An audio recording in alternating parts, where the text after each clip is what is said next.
அருண்மொழி சொல்கிறான், அவள் படிப்பு முடிஞ்சதும் நான் கேட்குறேன் அப்படிங்கிற மாதிரி சொல்கிறான். ஊர் பேச ஆரம்பிச்சுது, என்ன இப்படியெல்லாம் பேசுகிறான் அப்படிங்கிற மாதிரி. கடைசியில் அவங்க அப்பாவையே வந்து பார்த்து கேட்குறாங்க, இதெல்லாம் சரியில்லை அப்படிங்கிற மாதிரி.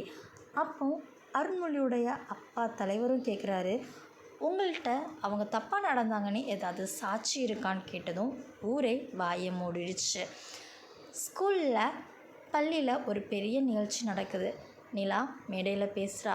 ஒரு பெண்ணினுடைய படிப்பு அவள் வாழ்க்கையே மாற்றும் அப்படிங்கிற தலைப்பில் பேசுகிறா. தூரத்தில் நின்று அருண்மொழியும் கேட்டுட்ருக்காரு. இப்போ அவங்க வீட்டில் ஒருத்தங்க திரும்பியும் மாப்பிள்ளை பார்க்குறதுக்கு கேட்க வந்திருக்காங்க. படிப்பு முடிஞ்சதும் நம்ம பேசி முடிச்சிடலானே. இது அருண்மொழி காதுக்கு போகுது. சும்மா விடுவானா?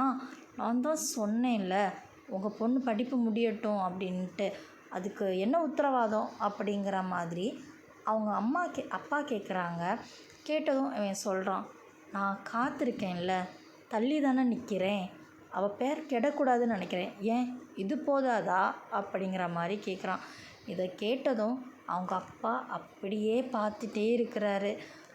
இப்போ மொட்டை மாடியில் நிலா நிற்கிறா. அருண்மொழி கீழே நிற்கிறான்.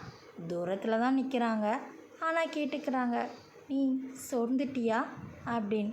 நீ படிக்கிற ஒவ்வொரு நாளும் நம்ம நாளுக்கு ஒரு படி அப்படிங்கிற மாதிரி அவன் சொல்கிறான்.